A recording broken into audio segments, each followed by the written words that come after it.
بسم اللہ الرحمن الرحیم. دیکھیں والدین کی جو خدمت ہے نا وہ اصل میں اس شوہر پر یعنی مرد پر اپنے والدین کی خدمت واجب ہے. سب سے پہلے بالرسالہ وقضیٰ ربک الا تعبدوا الا ایہ وبالوالدین احسانا. اللہ نے اپنی عبادت کے ساتھ جن کی خدمت کا ذکر کیا ہے وہ والدین یعنی یہ آخری معراج ہے اس خدمت کے ذکر کی کہ اللہ سبحانہ وتعالیٰ اپنی عبادت کے ساتھ ذکر کرے والدین کی خدمت کا. وبالوالدین احسانا انفاقہ بھی نہیں کہا. بعض لوگ فقط پیسے دے دیتے ہیں اور خرچ کر لیتے ہیں, سمجھتے ہیں کہ بس ہم نے ڈیوٹی پوری کر لی. نہیں, یہ اللہ نے آپ پر خود واجب رکھا ہے کہ جتنا ہو سکے آپ کے لیے خود بھی اس میں شریک رہیں اور اہتمام رکھیں.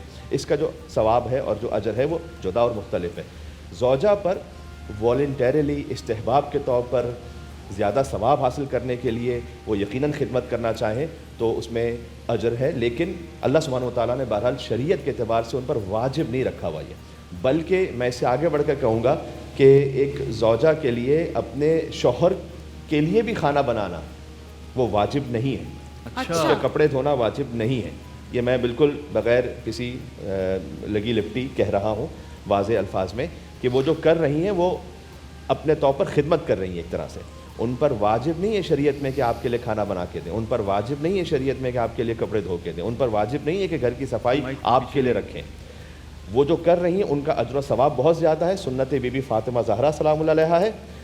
بعض چیزیں اللہ نے واجب نہیں رکھی ہوتی لیکن اس پر ثواب اور اجر اتنا زیادہ رکھا ہوتا ہے. دیکھیں گھر جو ہے نا وہ مطلب اگر نہ کیا جائے تو ان کی پکڑ نہیں ہے. جی, گھر جو ہے وہ لیگل میٹرز کا مقام نہیں ہے کہ میرے لیے لیگلی کیا ہے اور اس کے لیے لیگلی کیا ہے. گھر جو ہے وہ اخلاقیات کا مقام ہے. اس بات کو ذہن میں رکھیں.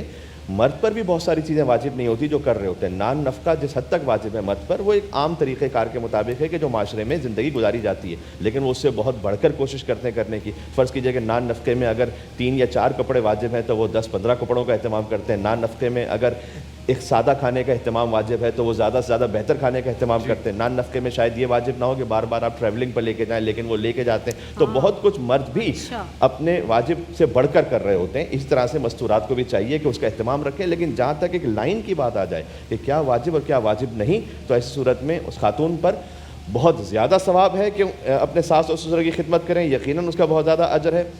شوہر کی خدمت کریں اس کا یقیناً بہت زیادہ اجر ہے. حضرت فاطمہ زہرا سلام اللہ علیہا کے ساتھ اور حضور مکرم نے فرمایا کہ ان جنتی عورتوں کے ساتھ حدیث کا جو مفہوم ہے کہ ہمراہی نصیب ہوگی, اس سے بڑھ کے کوئی سعادت ہو نہیں سکتی, لیکن پکڑ نہیں ہو سکتی کہ آپ نے کام کیوں نہیں کیا. اگر کیا تو بہت اچھا کیا, نہیں کیا تو بہرحال ان پر اللہ تعالیٰ نے چھوڑ دی ہوئی ہے.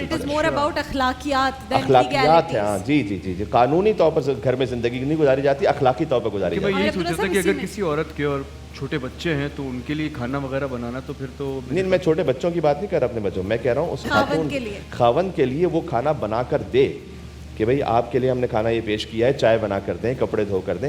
بچوں کے لیے کیا حکم ہے اگر اس کے چھوٹے بچے ہیں؟